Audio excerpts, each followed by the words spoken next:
Hi hello నమస్తే అందరికీ. నా పేరు నరేష్. కొత్తగా రేషన్ కార్డుల గురించి ఎదురు చూస్తున్న వాళ్ళకి గుడ్ న్యూస్ చెప్పింది ప్రభుత్వం.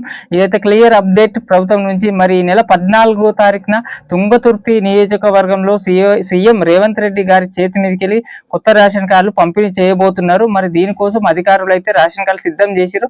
టోటల్ గా 2 లక్షల రేషన్ కార్డులు పంపిణీ చేయబోతున్నారు. ఈ 2 లక్షల రేషన్ కార్డులు మనం ప్రజాపాలనలో మరి మీ సేవ ద్వారా అప్లికేషన్ పెట్టుకున్నాం కదా వాటిని ఫిల్టర్ చేసి ఓడబెట్టి మరి లబ్ధిదారులను అయితే గుర్తించి ఎంపిక చేసి రెడీగా అయితే సిద్ధం చేసిరు అన్నట్టు అధికారులు. మరి వాటిని అయితే పంపిణీ చేయబోతున్నారు. మరి ఇది గుడ్ న్యూస్ అనే చెప్పుకోవచ్చు. ఎందుకంటే చాలా రోజుల నుంచి మనకు రేషన్ కార్డు లేని వాళ్ళు ఎదురు చూస్తున్నారు కదా, వాళ్ళకైతే నిజమైన రియల్ గుడ్ న్యూస్ అన్నమాట.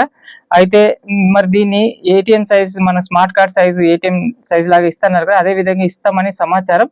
మరి ఇలాంటి అప్డేట్స్ సంక్షేమ పథకాల పైన, లైవ్ అప్డేట్స్ రాజకీయాల పైన రోజు వార్తలు కరెక్ట్ ఉన్నట్టు చెప్తూ ఉంటాను. ప్లీజ్ కొత్తగా చూస్తున్న వాళ్ళు సబ్స్క్రైబ్ చేసుకోండి, లైక్ చేయండి, వీడియో నచ్చితే సపోర్ట్ చేయండి. Thank you.